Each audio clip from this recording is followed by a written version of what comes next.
said things to me, and anybody walking that they didn't know, they'd make fun of.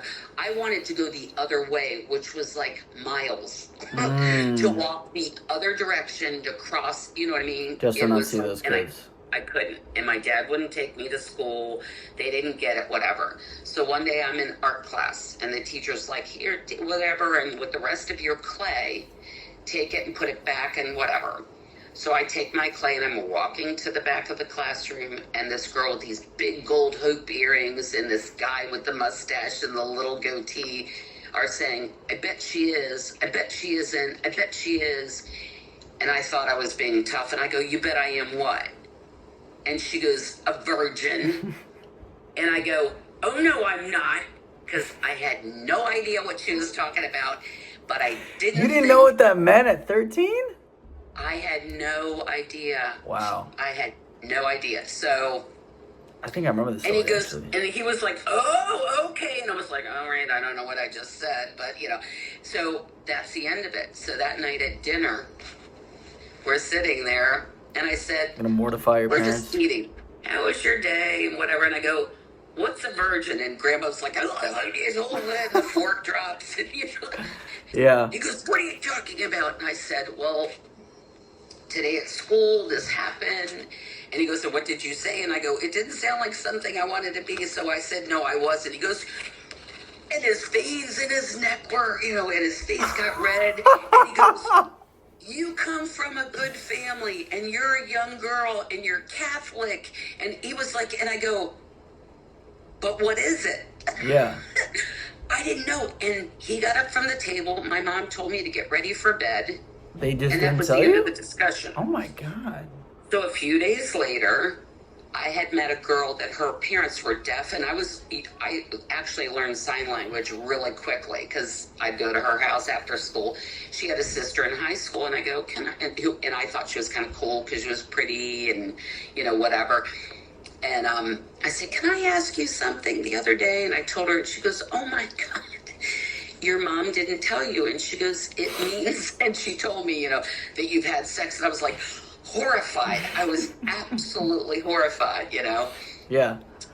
So. It's so weird that your parents wouldn't tell you. Like, what was I get that they were very religious, but I don't understand why they would just not tell you.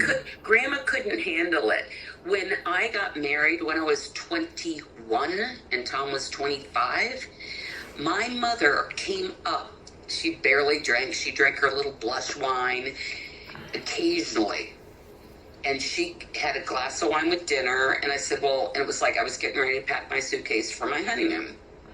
Wedding was in a couple days, or the next day, and she said, well, I'm going to come up and talk to you while you pack. And I go, okay. And didn't think anything. And she picked up the bottle of wine and filled her glass back up, and I thought, all right, Mom, okay. And she comes up, and I'm on the floor putting the shoes in and tucking stuff, and she's sitting on the bed, and she's like, so tomorrow night, she takes a big, she's talking about my wedding night. Yeah. She takes a big gulp of wine. She goes, it's something that we all endure, and on your wedding night. And endure? I go, yeah. And God she takes forbid. another gulp of wine. She's having the hardest time trying to tell me, and I go, Mom, are you actually trying to have the sex talk with me?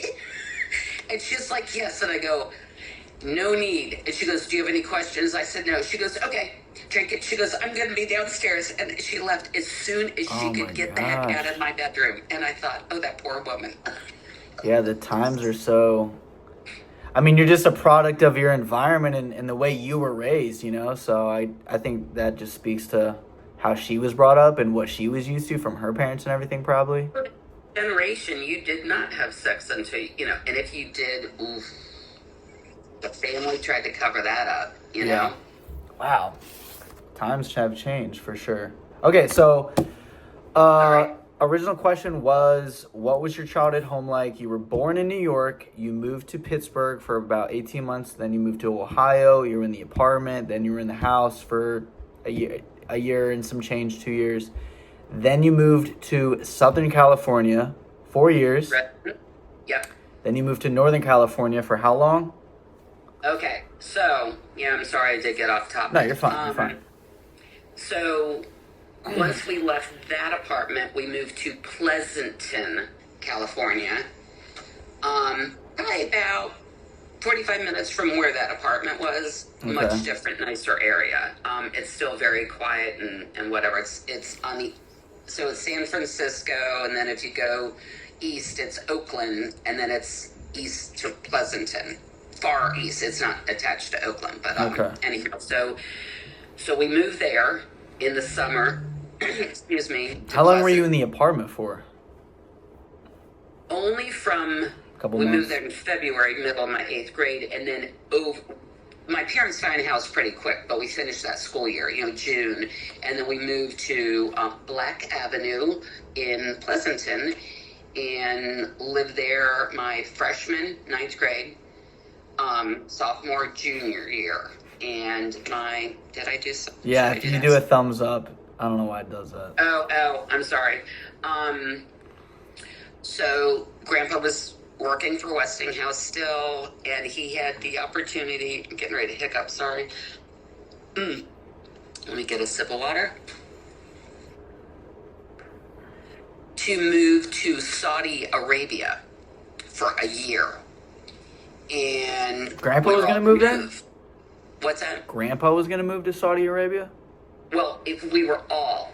But then when they figured it out, he was going to live in a compound on a little peninsula, like literally, 130 degrees plus every day, like sand and nothing. And, really nice houses, apartments, whatever you call them, fully furnished, all that. And Grandma would be there, and there was a bunch of women that were there and all, but most of the women that were there, their kids were older. So since we were still school age, we would have gone to school in two different countries. Like the best high school was Germany, and the best whatever. And so Grandma's like, wait a minute, I'm staying in California with the kids. You go, because you're going to be at work all the time anyhow. I'm going to be sitting there, and our kids are going to be in different countries. No, I'm staying in California. So my whole junior year, my dad was in Saudi Arabia. Did we go that summer? No. He came home, and of course, it's like the end of my school year. Next year, I'm a senior. Seniors are everything, you've gotten finally all that. So you've been in Northern California for 3 years? Yep. Oh, in my high school at that Freshman, point. sophomore, junior. Yep. Okay. Yep. And it's like literally, I'm excited and the school's coming, but also my dad's coming home, and I haven't seen him. He came home at Christmas, but then he was there, and that was a long time. So he was in Saudi Arabia for like a whole year? What's that? He was in Saudi Arabia for a whole year? Yeah. I never knew that. Yeah. This is news to me. Then they said, we want you to move to Shiraz, Iran. And what was he doing in these countries as an HR person? Like, why these you're locations? in charge of all the people that are there. Okay. Getting them there, conflicts with the government, the country's government that you're working with, and we were a defense contractor, blah, blah, blah. So anyhow, they decide that we're going to move because there's a school for all of us. There's this and that. And I'm like, have you lost your mind? Like, I just got my license. I want to get a car. I'm going to get a job. I'm a senior, blah, blah, blah. And they said no. So anyhow, we all moved over the summer and we traveled a lot. We went to like England and where'd we go? England and Holland, and I don't know if we went to Greece that time. We traveled a lot. And then to Iran and lived there my senior year.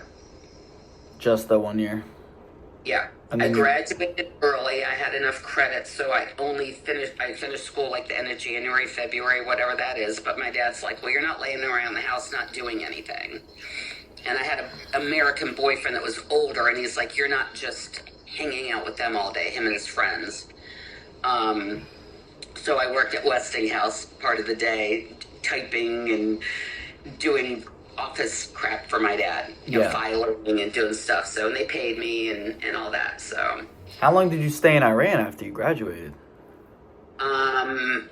Well, I graduated with my class. He didn't want me to, I had enough credit, so I stopped going to school, but I graduated the end of May or whatever with them. There was like 14 of us or 17 of us. Like, Oh my gosh. School with kids that were in kindergarten. It was in one school, Yeah. School. So that was interesting. A lot of memories, some good. It just, Sean and Mike have a much more, what am I trying to say? Links to it than I did, because like I said, I only went to school for part of the year, and then I didn't. How long did you live there, and how long did the family live there? So I lived there until 76. That's when I graduated. So you graduated, worked for a little bit there, and then you went to America? I came back to the States with another employee that worked for my dad. So everybody there worked for my dad, basically. Okay. And so Rowena Rodriguez's dad was like, hey, we don't know what we're going to do with Rowena, this and that, and can she go back to the States with Sam? Yeah. And so she went with me. We went to Buffalo because that's where all my aunts, uncles, cousins, and stuff that I wanted to see. And then we flew out to California and lived together barely at all. It just didn't work out. So you went to California, and I went to Sean, school. Mike, and Stayed in Iran with my parents because they were still in school. And how long did they stay in Iran? So they stayed until the next year. Hold on, I'm trying to. Oh, when the whole thing with the Shah, that was 77, right, Jerry? I think so. 77 or 78. My dad was back here, working in Baltimore, and I was here. I think Sean, I don't know. Sean was either here in Florida going to college, and then Mike was here. Mom was here. They were living in Ellicott City. Anyhow, this whole outbreak was going to start, and Grandpa had to go over and get all the employees out of there. 79. 79. It was 79? That's when in February, the Shah left in 79 in February, so there was probably a lot of shit running up to that, though. Okay, yeah, he said, sorry, I was trying to listen to what Dad was saying to get a timeline. He said 79, but it was 78. It was okay, so you left Iran shortly after graduating, after working for Westinghouse for a couple months. So none of that happened, but then this unrest was going to happen and all that. So we were all living back here, but then Grandpa had to go back over to make sure everybody came, and one lady wouldn't leave. She had gotten a boyfriend and didn't want to leave, and they were like, we can't protect you if you don't come with us. And have you ever seen the movie Argo? I have seen. It's been a while. Everybody's like literally on the plane, and they're trying to stop the plane, and they get out, and it was almost like that. It was very, and is that about that time in Iran? Yeah. Oh wow. Yeah.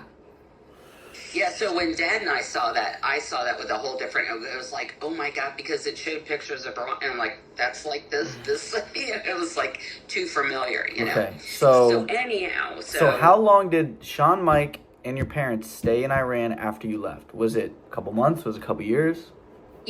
Probably a year and a half. Okay, and they came back to the States, and then where did they live after that? I was in California, and then I went to Buffalo. I only went to college for one semester. In Northern California? Yeah, What was the school? It was called Chabot Community College, and now it's called something else. Yeah. But anyhow, I was just too immature to have my whole family living halfway around the world. Yeah. It's a big deal. Me be there, and it would, I'd have these, panic attacks or whatever, and call my dad, and he's like, this is costing me hundreds of dollars for this phone call, because I'd cry and be like, well, don't hang up yet. Yeah. So finally he's like, okay, don't sign up for school next semester. Yeah. Just the go to one. Buffalo and live with your aunts, your grandmother, something, but like just go to Buffalo. Yeah. So, Hold on, Dad's asking me a question. dinner, were you going to eat that thing that was out there? Or I'm gonna go to the bathroom real quick. That's bad. That's bad. Do you want the sarku again? That was pretty good. Did you like it? Shrimp and beef? Yeah. Do you want me to go? No, I'm go. You're talking to Clayton. Okay. Can you, I don't know if there's... Oh, he said he was going to the bathroom. I'm trying to remember what he said. I'm in the bathroom. Yeah, I was going to say, I thought you said that. Dad was talking to me. You said something. I'm like, yeah.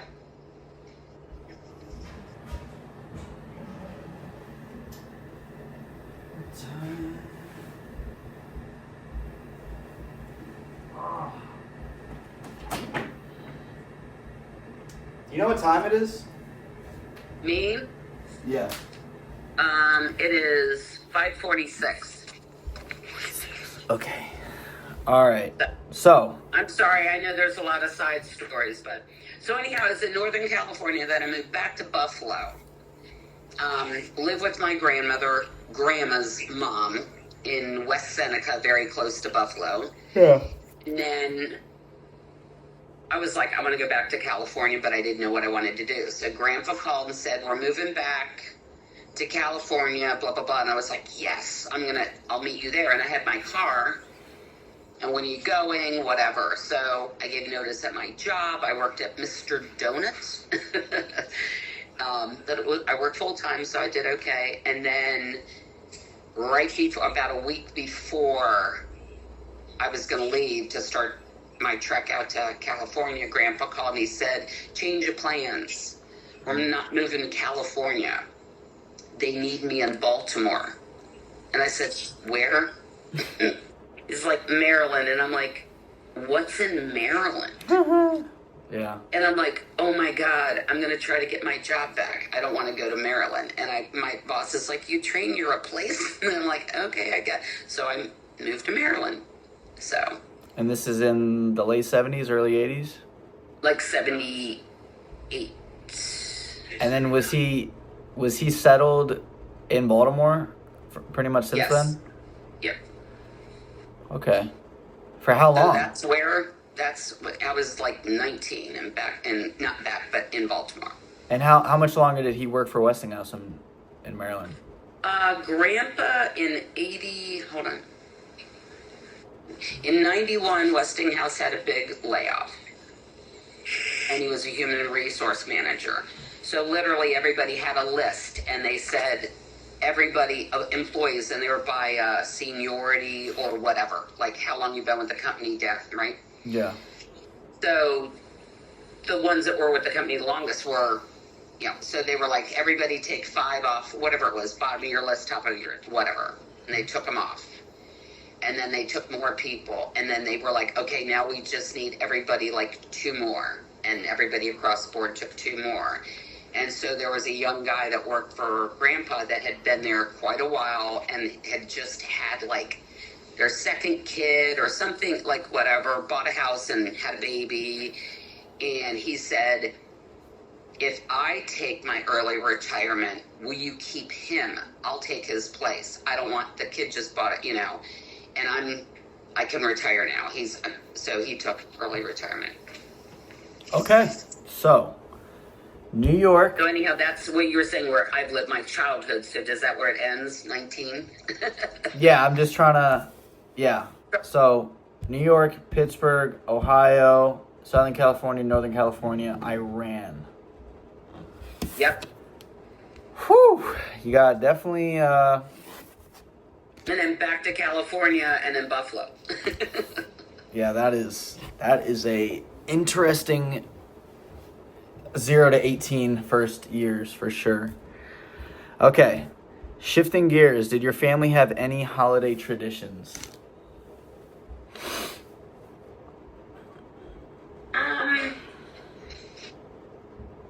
Like every Christmas you guys did this, or like every Christmas they would do a certain something, or maybe a certain dish was made, or anything like that? You know what? I want to say not really. Well, you know what? This is funny.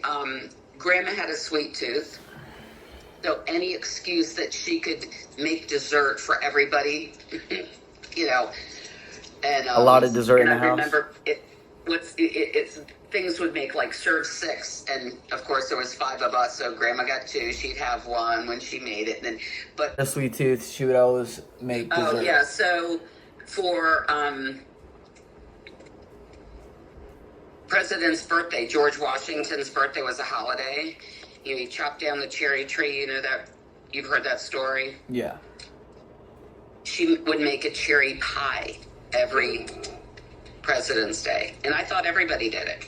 Yeah. We always had cherry pie on for President's Day, so that was one tradition. I mean, she made, you know, holiday meals that were pretty much traditional, you know, like the green bean casserole that so many people think is so gross. It's like, we grew up eating it. I love green bean casserole. What's that? I love that green bean casserole. I know, it's like a comfort food. It's almost like, how can you not like it? Yeah. Okay, so what about, like, I don't know, Valentine's Day, Halloween, 4th of July, anything you guys did every year? Well, no, not really. I mean, I don't know why I can't really even think of a 4th of July that was a thing. You know what I mean? Yeah. I know Easter, we always, because we went to church, we always all got brand new clothes, shoes, socks, gloves for me, or, you know, a dress outfit, the boys, little suits. Yeah. So that was always a tradition. Okay. All right. Nothing else that sticks off the top of your head? No, I mean, you know, back then, and it's like sometimes now I'm like, we should go back to the basics. Like, you literally, for your birthday, your mom made a cake. You invited maybe a few of the neighbors over. Anybody want cake? It was just whoever was right there. It was never a huge thing. You bought little cone hats. You blew out the candles and ice cream, and that was it. I mean, if you got a favor bag, it was like 2 things in it. You know what I mean? It was like, just thank you. And now it's, Invite over renting a 30 $500 kids. pirate ship and then giving everybody a gift for coming. It's like, are you kidding me? Yeah, it's crazy. So. All right. Next card says, how did your family spend time together when you were young? Camping. You guys did a lot of camping, really? Grandpa owned, I always say 318, but I feel like it was 118 acres near Letchworth State Park in New York. So, south, I guess.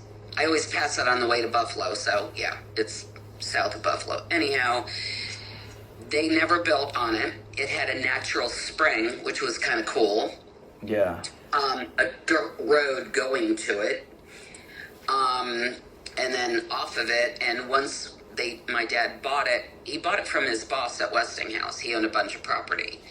His name was Lou Poole, and they had a farmhouse and a barn and all the stuff, and we bought some of the property across the street. So anyhow, my parents had a camper, and honestly, I want to say it was a Dutchman, but I'm probably, again, Mike could tell you the make and model. He just remembers that stuff. But they left it there for the summer, and so we camped there, and we swam.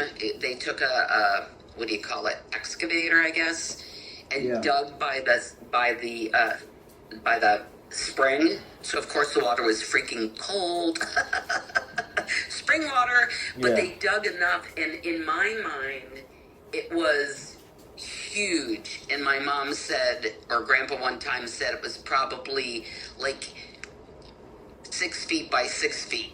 You know, just enough to get in. But like as kids, we got in it. It had a muddy bottom. They threw some fish in it so we could fish. We would get sunfish, and because they would stay from year to year. So we did that. I mean, it would be Friday. My dad would get home from work. My mom had the station wagon packed with us and the food, and off we went. Nice. I did not know that. And we traveled to a lot of states too with it. Yeah. The kids are losing it right now, so I gotta go.